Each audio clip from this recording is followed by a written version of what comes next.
He's very well cared for, and his spirits are good. It was a hard month. He's a survivor. That's my dad. He's very tough, very strong person. Now, pivoting over, your dad, how is he doing? He's doing great. Yeah, I just spent Easter with him, and we're going to go to the Dodger game. Brian Wilson, the founder and principal creative force behind the Beach Boys, has died at age 82. The legendary founder of the Beach Boys, dead at the age of 82, but as the mastermind of one of America's favorite pop acts. He had an idea for music. He said, I only have time to make one tape, so I'm going to let you guys take this. Before revealed. Yeah, it mentioned it in the story you just played before. Brian, struggled with mental health throughout his life. Just the past few minutes, we learned Brian Wilson, the visionary leader of the iconic Beach Boys, has died. Imagine being one of the most famous musicians in the world, creating songs that millions of people sing along to. Wilson, his family announcing Wilson's death today. He was 82. But in your final years, you can't even recognize your own daughter's face. This is the heartbreaking reality that Brian Wilson, the genius behind the Beach Boys, lived through in his last days. For months, rumors swirled about what really happened to the man who wrote some of America's most beloved songs. But it wasn't until his 57-year-old daughter Carnie Wilson spoke through tears and a breaking voice that the world finally learned the devastating truth about her father's final years. What she revealed was so shocking and heartbreaking that it left fans around the globe questioning everything they thought they knew about the legendary musician's life and death. On June 11, 2025, a simple 3-line message appeared on the Wilson family's official Instagram page that sent shockwaves through the entire music industry. The post was brief and formal, stating that Brian Wilson had passed away peacefully, surrounded by his loved ones, and asking for privacy during their time of grief. But what immediately caught everyone's attention was what the announcement didn't say. There was no mention of how he died, no explanation of what caused his death, and no details about his final moments. This silence created a storm of speculation and concern among fans who desperately wanted to understand what had happened to their musical hero. The mystery deepened when no official cause of death was released by doctors, family members, or anyone close to Brian Wilson. In a world where celebrity deaths are usually followed by detailed medical reports and public statements, this unusual silence left millions of people with more questions than answers. Fans began sharing theories on social media, music journalists started investigating, and everyone who had ever been touched by Brian Wilson's music wanted to know the truth about his final days. But the person who finally broke that silence was the last person many people expected to hear from.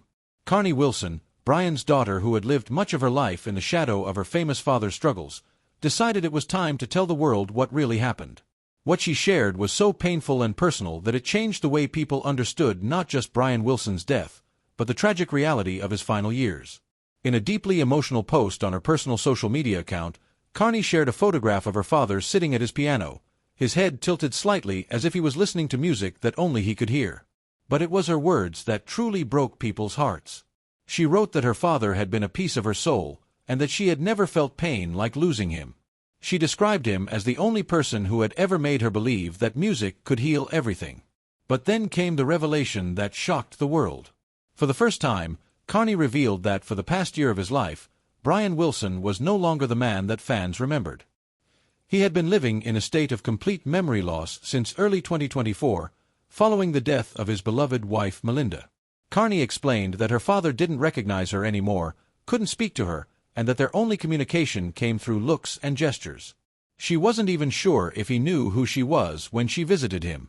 This heartbreaking confession painted a picture of a musical genius who had lost not just his ability to create, but his connection to the people who loved him most. The response to Carnie's revelation was immediate and overwhelming. The hashtags Brian Wilson and Carnie Wilson shot to the top of trending topics on social media platforms around the world. Fans began sharing their own memories of Brian's music, from childhood moments listening to Pet sounds to encounters with him at restaurants and public appearances. One fan wrote about playing God Only Knows at their wedding, and how heartbroken they felt knowing that the man who wrote that beautiful love song had spent his final years unable to recognize his own family. But it wasn't just regular fans who were affected by this news. Some of the biggest names in music began sharing their own tributes and expressing their shock at learning how severe Brian's condition had been before his death.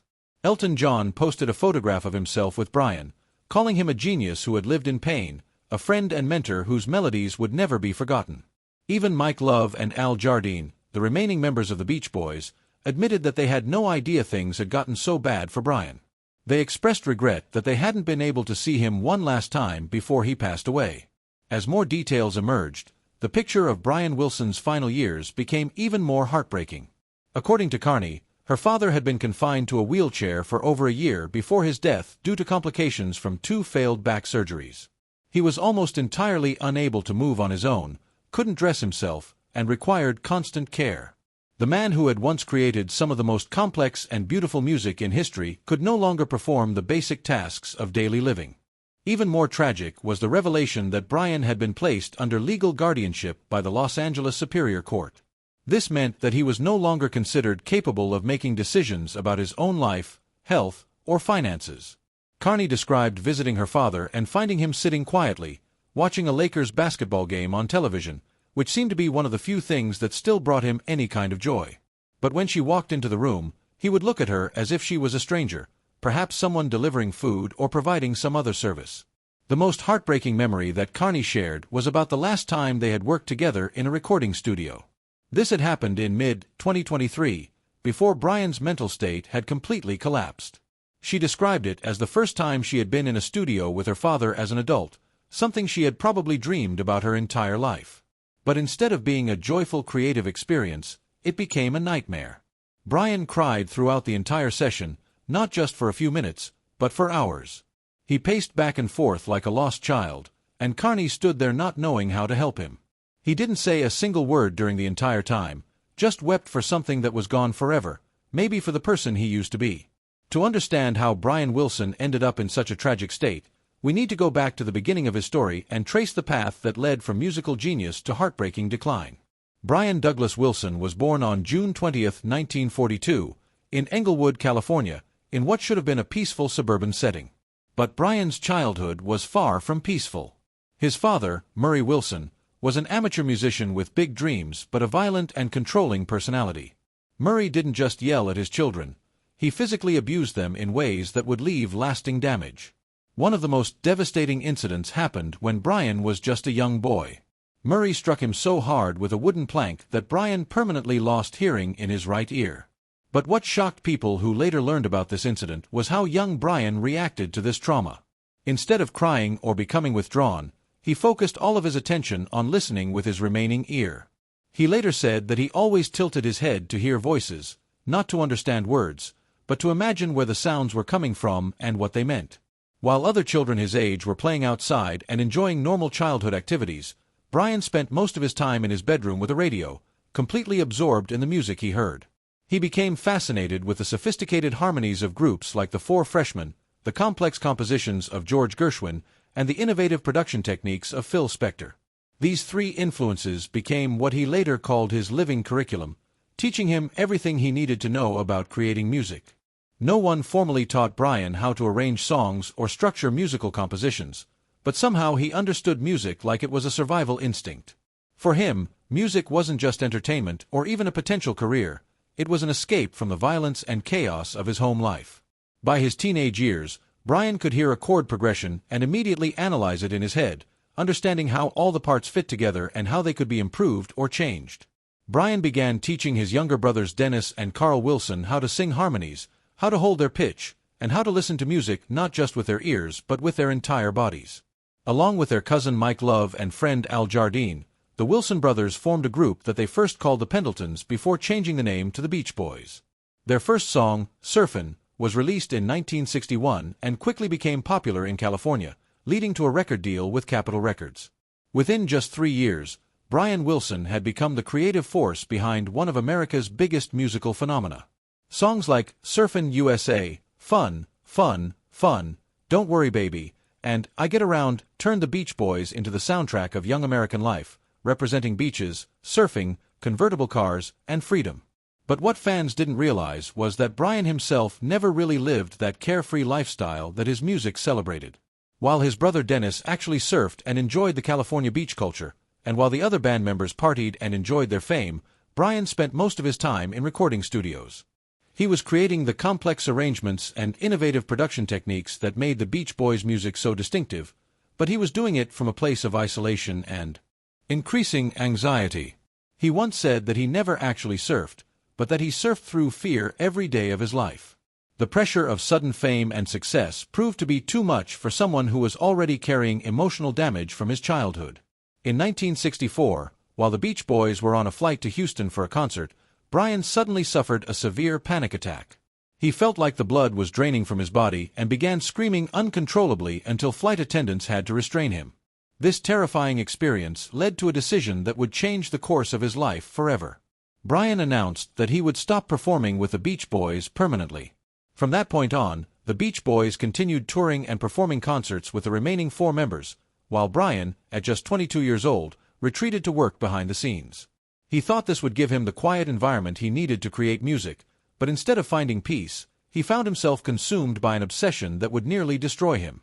Brian began living 2 completely different lives: the public Brian who was celebrated as a musical genius and creator of the California sound, and the private Brian who was slowly crumbling under the weight of unfinished songs, voices in his head, and overwhelming loneliness. During this period, Brian also had to deal with betrayal from the person who should have been protecting him. His father, Murray Wilson, was forced out as the band's manager because of his controlling behavior and interference with their creative process. But instead of accepting this decision gracefully, Murray made a devastating move that would haunt Brian for the rest of his life. Without Brian's knowledge or consent, Murray sold the rights to all of the Beach Boys' early songs for far less than they were worth. This betrayal stripped Brian of financial control over his own music at the very height of his creative powers. All of these pressures and traumas began to build up inside Brian until they finally exploded in the form of what many consider to be his greatest artistic achievement, but also the beginning of his mental breakdown. In 1965, when the Beatles released their album Rubber Soul, Brian Wilson was completely amazed by what he heard. He called it the most beautiful thing he had ever heard and immediately set a goal to create something that would surpass even the Beatles' achievement. What resulted was Pet Sounds, an album that Brian created almost entirely by himself, writing the melodies, creating the arrangements, and producing every track. He used a full symphony orchestra, bicycle bells, barking dogs, and even a Coca-Cola can struck with a spoon to create sounds that no pop music studio had ever attempted before. Songs like God Only Knows, Wouldn't It Be Nice, Caroline, No, and You Still Believe in Me represented an entirely new approach to popular music, combining complex emotions with innovative production techniques. To outsiders, Pet Sounds was a work of genius that pushed the boundaries of what popular music could achieve. But for Brian, creating the album was an inescapable obsession that consumed every aspect of his life.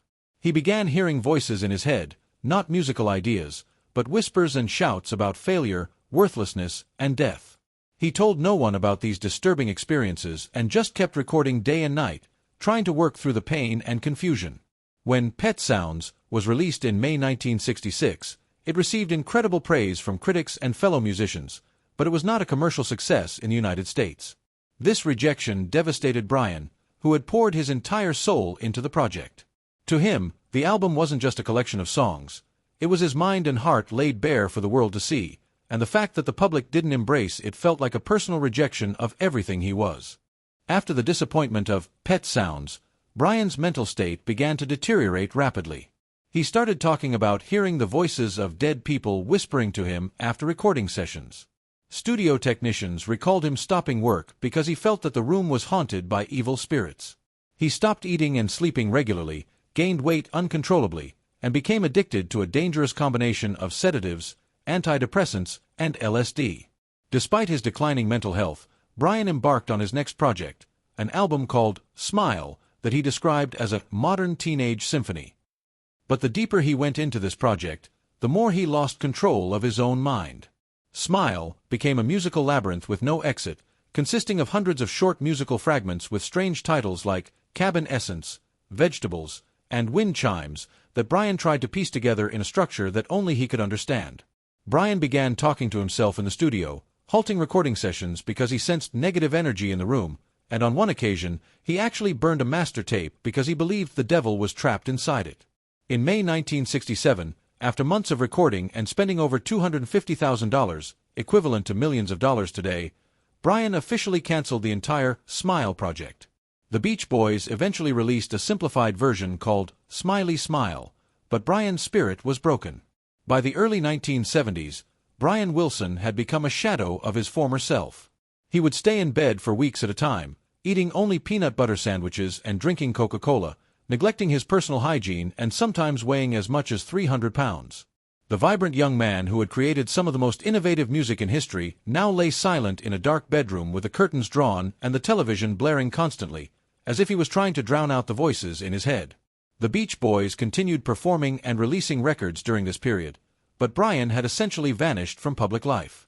In 1975, alarmed by his compulsive overeating, prolonged bed rest, and inability to communicate coherently, his ex-wife Marilyn and the other band members decided to intervene. They hired a psychologist named Eugene Landy, who was known for his work with celebrities in crisis and his aggressive treatment methods. Initially, Landy appeared to be Brian's savior. He got Brian out of bed, enforced a strict diet and exercise program, controlled his medication, banned illegal drugs, and completely revamped his lifestyle. Brian quickly lost over 100 pounds, seemed to regain his mental clarity, and even returned to studio work. His family believed that he had been saved and that the worst was behind them. They had no idea that the true nightmare was just beginning. To maintain his control over Brian, Landy imposed a contract that paid him $35,000 per month, which would be equivalent to over $345,000 per year in today's money. But this contract made Landy much more than just Brian's therapist. He became his music producer, financial manager, legal advisor, and personal controller. Landy monitored every phone call Brian made, read every letter he received, and controlled who was allowed to visit him. Even Brian's own family members had to get Landy's approval before they could see him. Most controversially, Landy began interfering with Brian's creative process. On Brian's solo album, Landy was credited as a co-writer on several songs, even though many people close to the situation said that he had only suggested a few lyrics and had pressured Brian to include his name so that he could receive royalties. This sparked fierce criticism from fans and music critics who felt that Landy was exploiting Brian's talent for his own financial gain. By the late 1980s, journalists began investigating Landy's relationship with Brian more closely. Many people who had worked with the Beach Boys described Eugene Landy as a manipulator who had saved Brian from drugs and self-destruction while simultaneously pushing him into a form of legalized captivity. One journalist wrote that Brian Wilson was no longer a patient. He had become a puppet, and Landy was pulling all the strings. In 1991, after lawsuits and official investigations, a California court finally banned Eugene Landy from contacting Brian Wilson and removed his name from all music contracts. At age 49, Brian was free from Landy's control, but he was also lost again. Without the strict structure that Landy had imposed, Brian reverted to many of the same problems he had faced after the collapse of Smile. But now he was a middle-aged, exhausted, and physically frail man who wasn't sure who he could trust. Everything changed in the mid-1990s when Brian met Melinda Ledbetter, a former model who was working as a car salesperson.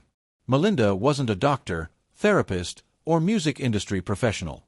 She was simply a patient, calm person who saw Brian as a human being rather than a case study or a source of income. They married in 1995, and Melinda helped Brian reconnect with his children, receive proper medical treatment, and erase the lingering influence of Eugene Landy from his life.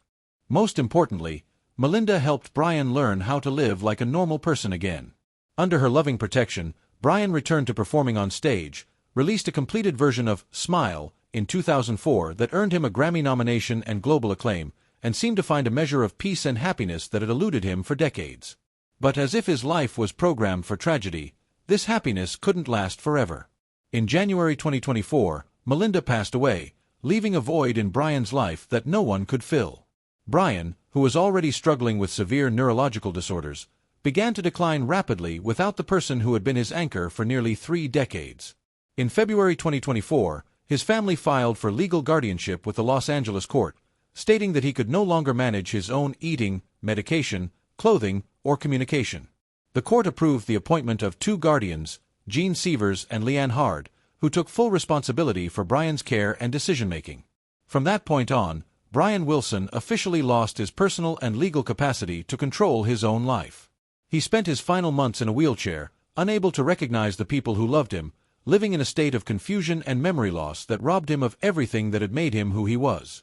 But even though Brian Wilson lost his memory and spent his final years in silence and solitude, the world will never forget the incredible music he created. When Pet Sounds was released in 1966, it didn't meet commercial expectations, but more than half a century later, it's celebrated as one of the most important albums in music history. Rolling Stone magazine ranked it as the second greatest album of all time, just behind the Beatles' Sgt. Pepper's Lonely Hearts Club Band, which Paul McCartney himself admitted was inspired by Brian's work. The song God Only Knows, which was once considered too sad for radio play, is now chosen as the soundtrack for countless weddings, films, and tribute videos around the world. Paul McCartney once said that he thought it was the most beautiful love song ever written and admitted that he was jealous he hadn't written it himself. Beyond just creating memorable songs, Brian Wilson changed the way people thought about recording studios, turning technical spaces into creative tools and inspiring generations of musicians and producers. But above all the critical praise and historical recognition, Brian Wilson left something irreplaceable: the ability to turn personal pain and vulnerability into universal beauty. Every song he wrote carried a piece of his childhood trauma, his youthful panic attacks, his loneliness after stepping away from the spotlight, and his struggles with mental illness. Those musical notes weren't just the work of a genius. They were cries for help transformed into melodies that touched millions of people around the world. The person who understood this better than anyone was Carnie Wilson, the daughter who had once felt neglected by her father, who had been angry about growing up without his consistent presence, but who ultimately became the only person by his side during his final moments. She never blamed him for his struggles or used her pain to criticize him publicly. Instead, when he was no longer able to care for himself, she protected him from rumors and speculation, confirming that he was safe, comfortable, and not as alone as people might think. When Brian passed away, Carnie was the one who chose to tell his final story. It wasn't a story with a happy ending, but it was more beautiful and honest than any song Brian had ever written. Through her words, the world learned about a musical genius who had given everything to his art, who had struggled with demons that most people couldn't imagine, and who had found moments of peace and love despite the darkness that often consumed him. If Brian Wilson's story has touched your heart the way it has touched mine, please don't let it pass by like just another video clip. Share this story with anyone who has ever loved the Beach Boys, hummed along to God Only Knows, or felt alone in their own mind and struggles. Hit that subscribe button, turn on notifications, and leave a comment telling us what music has helped carry you through your toughest moments. Because every time you share this video, you're extending Brian Wilson's legacy, and every person who watches is someone who's helping to keep his incredible spirit and music alive for future generations to discover and love.